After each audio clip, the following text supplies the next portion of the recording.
खुलुमबाय रायजोफोर दिनै मोनाबिलिनि खौरांफोरा जाबाय गिबि खौराङाव दङ मोनसे दुखुनांथाव खौरां इउपिपिएलनि दैदेनगिरि पनिन बर'आ रुंसारि जाबाय।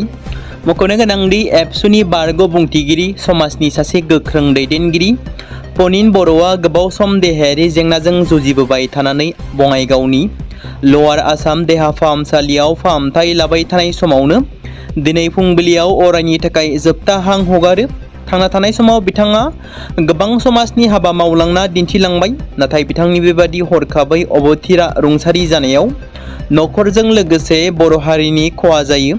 एबसुनि बारग' बुंथिगिरि, चिरां जिल्ला एबसुनि बारग' आफादगिरि, बिजनी दखरा एबसुनि बारग' आफादगिरि बिबानाव थानानै गोलाव सम खावसे बैसोखौ हारिनि हाबायाव मावथाबबोनाय पनिन बर' बिथाङा बङाइगावनि लवार आसाम हस्पिटालाव आइसिइउआव थांनाय बावैसो सिगांनिफ्राय गोब्राब थासारियाव दंमोन।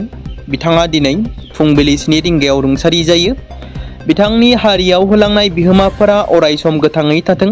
बिथांनि बुंनाय राव बोसोनफोरा फरायसाफोर आरो बर' हारिनि सुबुंफोरनि मोनसे थांनानै थायो। बिथां गेदेमा थैनायाव बर' हारिया गोबां खहा जाबाय। बाक्सा जिल्लानि मुसलपुराव इउपिपिएलनि मैखोम खहा जोबथारनायाव एमसिएलए राकेश ब्रह्मआ माबे दोलोआव हाबगोन बेखौ रोखा खालामनानै होबाय। बिटिसिनि एमसिएलए राकेश ब्रह्मजों लोगोसे मुसलपुर ब्लक इउपिपिएल कमिटिया दिनै बिबान नागारबाय आरो थाबैनो बिथाङा बिजेपि राजखान्थि हान्जायाव जयनिं जासिगोन।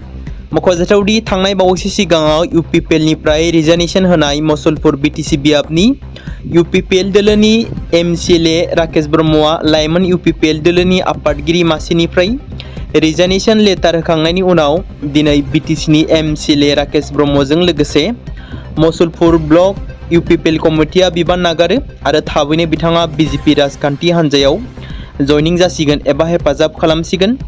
बे बाथ्राखौ मख'नो गोनांदि बिधानसभा बिसायख'थियाव बाक्सा एलएसिआव इउपिपिएल दोलोनि बिजाथि महरै गसंदोंमोन बिटिसिनि बारग' इएम राकेश ब्रह्म बिथाङा, नाथाय बिथाङा बिसायख'थियाव गाज्रियै जेननो गोनां जादोंमोन। दा बे समाव इउपिपिएल दोलो नागारखांनायनि उनाव बिजेपि पार्टियाव जयनिं जाहैगोननि खोथाखौ रोखा फोरमायबाय। मख'जाथावदि इउपिपिएल पार्टी नागारनानै बिपि पार्टियाव जयनिं जादोंमोन माखासे दैदेनगिरिफोर जेरै बिटिसिनि बारग' डिपुटि चिफ काम्पा बरगयारी, प्रमद बर'नि बारग' ओएसडि डक्टर सांग्रां ब्रह्म, चन्दन ब्रह्म आरो बि सावरायग्रा एबा बिटिसिनि बारग' इएम सायखं बसुमतारी आरो लोगोसे बेबायदिनो इउपिपिएल दोलोनिफ्राय रिजाइन होखांनायनि उनाव माखासे समनि उनावनो बिपि पार्टियाव जयनिं जानाय सोद्रोमाफोरनि अनगायैबो आरोबाव दायो राकेश ब्रह्मआ बिजेपि दोलोआव जयनिं जासिगोन होननानै बे समाव मिथि मोनबाय आरो फैबाय थानाय समफोराव इउपिपिएलनि गाहाय दैदेनगिरि प्रमद बर'आबो रिजाइन होगोन नामा, बेयो मोनसे गेदेर सोंथि। बरपेटा रड बाजाराव सन्देह गोनां गोबां केमिकेल लगायनाय पटल जब्द खालामदों फुड सेफ्टि डिपार्टमेन्टआ। बरपेटा रडआव थानाय हलसेल मैगं बाजाराव हरनि गेजेराव नायबिजिरनायाव केमिकेल गाब गोनां मुवाफोरजों लगायनायनि सन्देहआव मोन 15निबो बारा बस्ता पटल जब्द खालामो। माखासे फालांगिरिफ्रा बायग्राफोरनो फाननायनि सिगां गाज्रि जानाय एबा मोनामनाय मैगंफोरखौ गोथाङै दिन्थिनो थाखाय रासायनारि गाब बाहायदों होननानै अजद होनायनि उनावनो बे नायबिजिरनायखौ खालामनाय जादोंमोन, जेराव समाजारि बिजोङावबो गोबां गोसारनाय नुनो मोन्दोंमोन। जब्द खालामनाय मैगं थाइगंफोरखौ आनजादनि थाखाय दैथायहरनाय जादों आरो जाग्रा आदार रैखाथि बिबानगिरिफ्रा आदार रैखाथि नेमखान्थिफोरखौ सिफायदों नामा आरो मैगंफोराव माबाफोर खहा गोनां मुवाफोर दं नामा बेखौ मिथिनो थाखाय नायबिजिरनायखौ जागायदों होननानै फुड सेफ्टि डिपार्टमेन्टआ फोरमायदों। जाग्रा आदारनि रैखाथिनि सायाव बांबोनाय सिन्था आरो हाथाइनिफ्राय हादोरसानि गुबुन गुबुन जायगा आरो नसुंसेनि रायजो शिलंआव दैथायहरबाय थानाय मैगं थाइगंफोराव आर्टिफिशियेल गाब गोनां एजेन्टफोर बाहायनायनि जब्द होनाय समावनो बे नायबिजिरनायखौ लानाय जादों होनना मिथिनो मोन्दों। नलबारिनि गंगापुराव खास्रि बिस्रि बुथारनाय जाथाय। दुथांनि गाग्लोबनायाव पश्चिम नलबारि आन्सलिक आसुनि लेङाइ नेहाथारि माधुर्य बर्मननि जिउ गोमायो। स्कुटिजों न'आव थांबाय थानाय समावनो दुथांफोरा गोबौ हाथियारजों गाग्लोबनायाव बे दुखुनांथाव जाथाया जादोंमोन। बे जाथायाव माधुर्य बर्मननि बिनानाव सोमोन्दोनि मृदु मुद्रा देखा मुंनि सासे सिख्लायाबो गोब्राबै जोखोम जायो। गाग्लोबग्रा दुथांफोरखौ रज आली आरो आसिफ आली होनना मिथिनो मोननाय जादों। पुलिसनि गिबि नायबिजिरनायाव मोजां मोननो नागिरनायखौ जखम जानाय सिख्लाया गनायैनि थाखायनो बे जाथाया जादों होनना सन्देह खालामनाय जादों।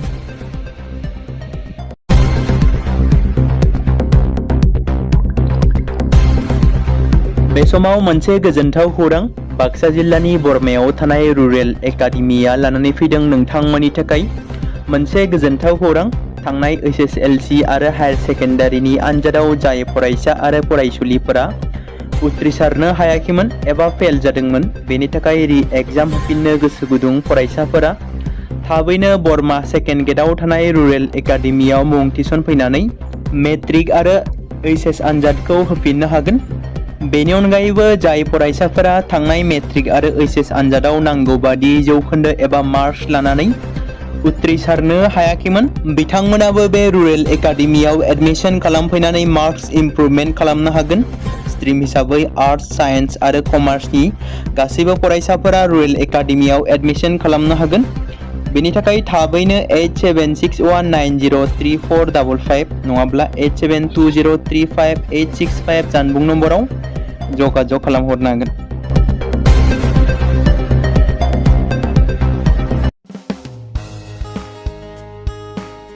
बे समाव मोनसे गोनां फोसावथाय बर' सावथुन नायनानै मोजां मोनग्रा गासै बर' रायजो राजाफोरनि गेजेराव लानानै फैदों मोनसे बर'नि OTT प्लेटफर्म गोनां, जाय प्लेटफर्मनि गेजेरजों नोंथांमोना बर'नि गोदान गोजाम सावथुनफोरखौ नुनो मोनगोन। थांनाय माखासे बोसोर सिगां बर'नि गेजेराव लानानै फैनाय निउबो एप बायदिनो फिन आरोबाव लानानै फैदों बर' रायजो राजाफोरनि थाखाय। बे बाथ्राखौ मख'नाया गोनांदि 2025 मायथाइनि जानुवारि दानाव ओंखारनाय आंगो स्ट्रिम मुंनि मोनसे OTT प्लेटफर्म गोनां निउबो एपनि गेजेरजों नोंथांमोना गोबांथार बर'नि सावथुनफोर जेरै ट्रेजेडि, रमान्टिक, एक्शन आरो कमेडिजों बुंफबनाय सावथुनफोरखौ नुनो मोनगोन। जेरै सनानि नखर, थांखि गैयै समाज, अनसुला आफा, हिर', बिमा बायदि बाजै, अर, थैसाम, वान्टेड, संदान आरो रं नाम्बार बायदि सावथुनफोरा मख'जाथाव। बेफोर सावथुनफोरखौ नायनो थाखाय नोंथांमोना गिबियावनो आंगो स्ट्रिम एपखौ गाव गावनि मबाइलाव थानाय प्ले स्ट'रनिफ्राय डाउनल'ड खालामनानै लोगोसे इनस्टल खालामनानै गावनि मबाइल नाम्बारजों लगइन खालामनानै लाग्रोनांगोन। बेनि उनाव नोंथांमोना गोबांथार नुनो मोनै सावथुनफोरखौ गुगोल पे, फन पे आरो पेटिएमजों रं नाम्बार सावथुनखौ नायनो थाखाय 60 रां आरो संदान सावथुनखौ नायनो थाखाय 80 रां, वान्टेड सावथुनखौ नायनो थाखाय 60 रां, थैसाम सावथुनखौ नायनो थाखाय 60 रां, बेबायदिनो गोबांथार नुनो मोनै सावथुनफोरखौ नायनो थाखाय सुबिदा खालामनानै होदों आंगो स्ट्रिम प्लेटफर्मा। फिन नोंथांमोननि गेजेराव फोरमायबावनो लादों बर' सावथुन नायनानै मोजां मोनग्रा गासै बर' रायजो राजाफोरनि गेजेराव लानानै फैदों मोनसे बर'नि OTT प्लेटफर्म गोनां, जाय प्लेटफर्मनि गेजेरजों नोंथांमोना बर'नि नुनो मोनै सावथुनफोर जेराव गोदान गोजाम सावथुनफोरखौ नुनो मोनगोन। बे बाथ्राखौ मख'नाया गोनांदि 2025 मायथाइनि जानुवारि दानाव दिहुनजानाय आंगो स्ट्रिम मुंनि मोनसे OTT प्लेटफर्म गोनां एपनि गेजेरजों नोंथांमोना गोबांथार बर'नि ट्रेजेडि, रमान्टिक, एक्शन आरो कमेडिजों बुंफबनाय सावथुनफोरखौ नुनो मोनगोन। जेरै रं नाम्बार, संदान, वान्टेड, थैसाम, अर, बिमा बायदि बाजै, हिर', अनसुला आफा, थांखि गैयै समाज, सनानि नखर बायदि बायदि सावथुनफ्रा मख'जाथाव। बेफोर सावथुनफोरखौ नायनो थाखाय नोंथांमोना गिबियावनो आंगो स्ट्रिम एपखौ गाव गावनि मबाइलाव थाखानाय प्ले स्ट'रनिफ्राय इनस्टल खालामनानै गावनि मबाइल नाम्बारजों लगइन खालामखांनायनि उनाव नोंथांमोना गोबांथार नुनो मोनै सावथुनफोरखौ गुगोल पे, फन पे आरो पेटिएमजों रं नाम्बार सावथुनखौ नायनो थाखाय 60 रां, संदान सावथुनखौ नायनो थाखाय 80 रां, वान्टेड सावथुनखौ नायनो थाखाय 60 रां, थैसाम सावथुनखौ नायनो थाखाय 60 रां, बेफोरबायदिनो अर सावथुनखौ नायनो थाखाय 60 रां पे खालामनांगोन। बेबायदिनो गोबांथार नुनो मोनै बर' सावथुनफोरखौ नायनो थाखाय सुबिदा खालामनानै होदों आंगो स्ट्रिम प्लेटफर्मा। बे समाव मोनसे गोजोनथाव खौरां BTC हालामनि रायजो राजाफोरनि थाखाय मोनसे गोनां फोसावथाय। क'क्राझार जिल्लानि सिङाव थानाय बड'लेण्ड एकाडेमि सिनियर सेकेन्डारि स्कुला लानानै फैदों गोजोनथाव खौरां। बड'लेण्ड एकाडेमि सिनियर सेकेन्डारि स्कुला 2026 आरो 2027 सोलोंथाइ बोसोरनि थाखाय लानानै फैदों नार्सारिनिफ्राय लानानै थाखो 9 सिम फरायसा आरो फरायसुलिफोरनि गुन गोनां सोलोंथाइनि थाखाय खम बेसेनावनो गोदानै मुं थिसननायनि खाबुखौ होगासिनो दं। मख'जाथावदि क'क्राझार जिल्लानि हल्टुगाव आउटपस्टआव थानाय क'क्राझार तिनिआलिनि बड'लेण्ड एकाडेमि सिनियर सेकेन्डारि स्कुला गुन गोनां सोलोंथाइ होनायजों लोगोसे थाखो 9 नि थाखाय इलेक्टिभ साबजेक्ट महरै मेथामेटिक्स, जिअ'ग्राफि, हिन्दी, हिस्टरि बायदि आयदाखौ लानो हागोन। मोजां सोलोंथाइ लानायनि अनगायैबो बड'लेण्ड एकाडेमि सिनियर सेकेन्डारि स्कुलाव उफ्रा सोलोंथाइ हिसाबै environment field study, English speaking course बायदिखौ लाफानानै सोलोंथाइ लानो हागोन। बेनि अनगायैबो गोजान लामा हान्थिनानै फरायग्रा फरायसा फरायसुलिफोरनि थाखाय आलादा आलादायै मोजां हस्टेलाव थानानै फरायनो हानायनि खाबुफोर होनाय जादों।